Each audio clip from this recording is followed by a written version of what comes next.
नमस्कार और आज के इस खास विश्लेषण में सबका स्वागत है।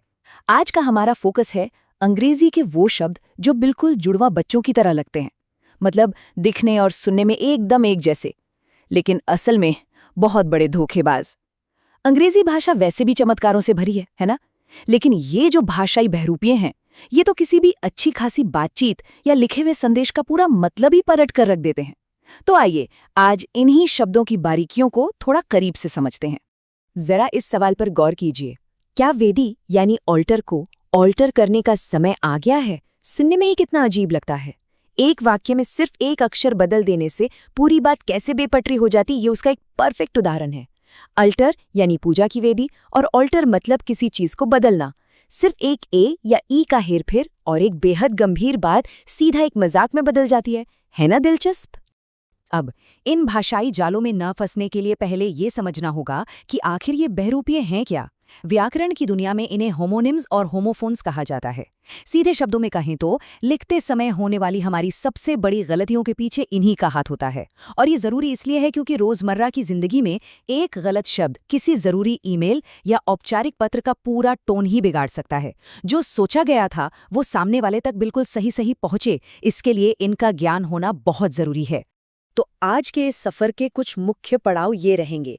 पहले हम देखेंगे अंग्रेजी शब्दावली के इन जुड़वां शब्दों को, फिर बात करेंगे पेशेवर और कानूनी गलतियों की, उसके बाद रोज़मर्रा के कामों में होने वाली चूकों को समझेंगे, फिर भावनाओं और स्वभाव से जुड़े शब्दों को देखेंगे और अंत में जानेंगे कि सही संदर्भ कैसे पहचानें।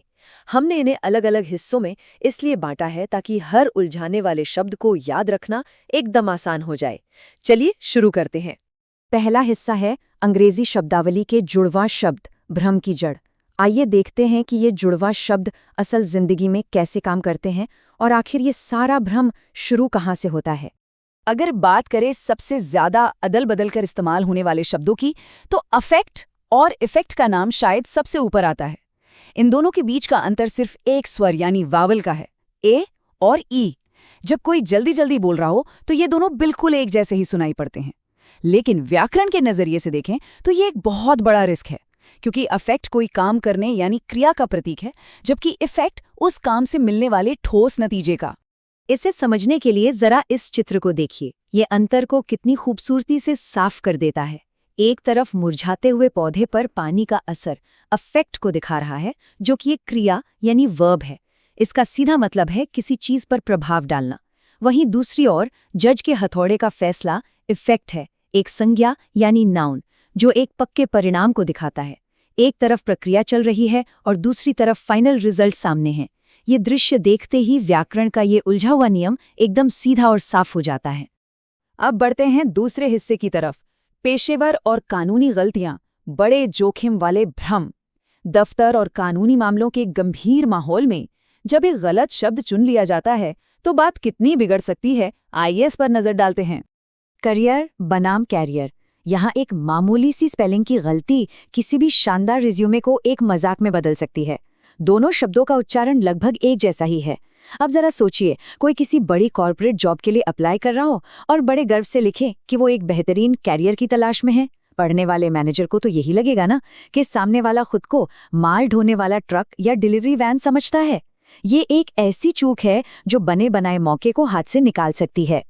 इन दोनों तस्वीरों के बीच का जो विजुअल कॉन्ट्रास्ट है ना, वो इस पूरी उलझन को खत्म कर देता है। बाईं ओर एक समर्पित डॉक्टर हैं जो एक करियर यानी एक बेहतरीन पेशे को दर्शा रही हैं, जिसके लिए सालों की मेहनत लगती है। और वहीं दाईं ओर भारी डब्बे उठाता हुआ व्यक्ति एक कैरियर है यानी एक वाहक, जो शारीरिक रूप से सामान को एक जगह से दूसरी जगह ले जाता है। एक स्पेलिंग मिस्टेक की वजह से इन दोनों दुनियाओं को मिला देना वाकई एक बहुत बड़ी भूल होगी। चलिए एक और ऐसा जोड़ा देखते हैं जो अक्सर लोगों को फंसाता है, असेंट, असेंट और असेंट, असेंट। बोलते समय ये दोनों बिल्कुल 100% एक जैसे सुनाई देते हैं। बिना संदर्भ के बातचीत में इनका अंतर पकड़ना तो लगभग नामुमकिन है, लेकिन सच यह है कि एक का इस्तेमाल गंभीर कानूनी दस्तावेजों में होता है और दूसरे का सीधा संबंध पहाड़ों पर पसीना बहाने से है। यहाँ देखिए, पहाड़ों की चढ़ाई असेंट को दिखा रही है, जिसका मतलब है ऊपर की ओर जाना। इसमें पसीना है, थकान है और ये एक शारीरिक यात्रा है। इसकी सीधी तुलना असेंट से की गई है, जहां हाथ मिलाकर किसी औपचारिक कानूनी दस्तावेज पर सहमति दी जा रही है। एक जगह पहाड़ों की ऊंचाई है और दूसरी जगह हस्ताक्षर और कानूनी मोहर। फर्क सिर्फ सी और एस का है, लेकिन एक में शरीर का बल लगता है और दूसरे में दिमाग की रजामंदी। अब आते हैं तीसरे हिस्से पर, रोजमर्रा के काम और चीजें, आम गलतियां। दफ्तर की इन बड़ी गलतियों से थोड़ा बाहर निकलकर अब उन छोटी छोटी चूकों को देखते हैं जो हमारे घरों तक हमारे पीछे पीछे आ जाती हैं। ठीक उसी सवाल पर लौटते हैं जिससे हमने इस चर्चा की शुरुआत की थी। बाईं ओर की तस्वीर में ऑल्टर का मतलब एक पवित्र स्थान या धार्मिक वेदी है, और ठीक उसके बगल में एक तर्जी है जो एक सूट को ऑल्टर कर रहा है, मतलब उसमें काट छाट कर बदलाव कर रहा है। धर्म और सिलाई दोनों बिल्कुल अलग दुनिया है ना? लेकिन डिक्शनरी में ये दोनों बस एक अक्षर की दूरी पर बैठे हैं, और यही असावधानी एक बहुत ही मजेदार गलती का रूप ले लेती है। डायरी बनाम डायरी, ये जोड़ा एक क्लासिक टाइपिंग एरर का एकदम सटीक उदाहरण है। जब कीबोर्ड पर उंगलियां बहुत तेजी से चल रही होती हैं, तो जरा सा फिसलने पर अक्षरों का क्रम बदल जाता है। ए और आई की जगह आपस में क्या बदली, पूरी की पूरी वस्तु का रूप, रंग और काम ही बदल गया।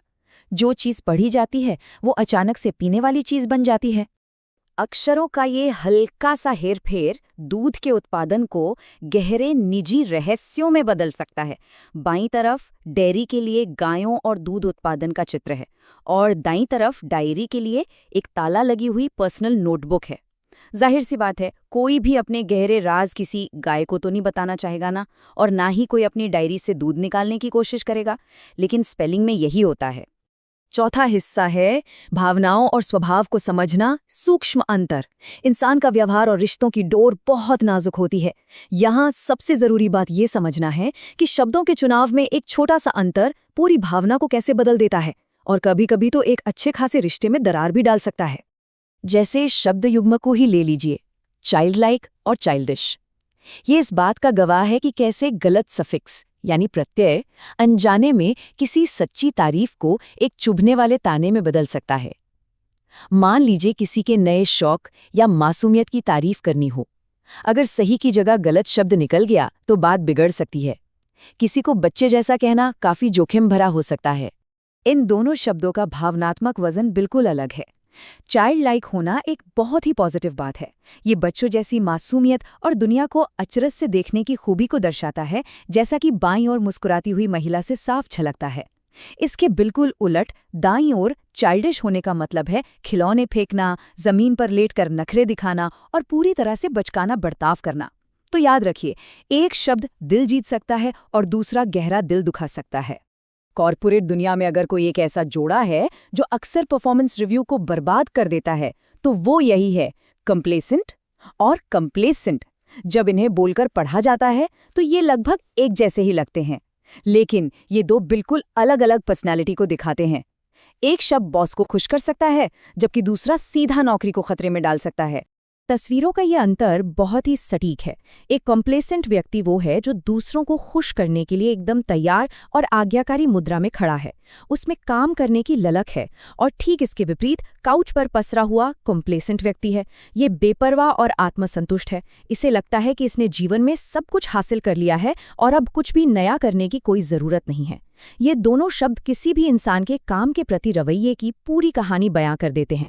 और अब हम आते हैं अपने पांचवें और आखिरी हिस्से पर, संदर्भ और सुराग की पहचान, अंतिम निष्कर्ष। इन सभी मज़ेदार और हैरान करने वाले उदाहरणों को देखने के बाद ये साफ है कि इन भाषाई जालों से बचने के लिए कुछ अचूक रणनीतियां अपनाई जा सकती हैं। इन अंतरों को हमेशा के लिए दिमाग में लॉक करने का सबसे बेहतरीन तरीका है विजुअल मेमोरी, यानी मानसिक छवियों का उपयोग करना, जैसे कि वो डायरी का ताला और डेयरी की वो गाय।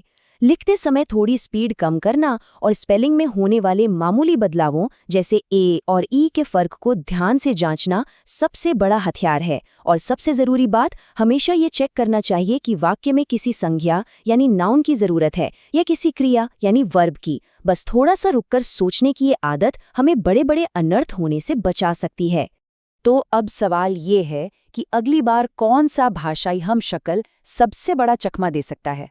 ये विश्लेषण इस बात की याद दिलाता है कि शब्दावली की गहराई में उतरना हमेशा एक फायदेमंद सौदा होता है। क्योंकि अंग्रेजी भाषा अपना अगला जाल बिछाकर किसी न किसी असावधान व्यक्ति का इंतजार कर रही होती है। हो सकता है कि हाल ही में आपके द्वारा भेजे गए किसी ईमेल या संदेश में भी कोई ऐसा ही बहरूपिया छिपा बैठा हो। हमेशा सतर्क रहना और सीखते रहना ही इस भाषा में महारत हासिल करने की चाबी है। इस सफर में अंत तक साथ बने रहने के लिए बहुत बहुत धन्यवाद।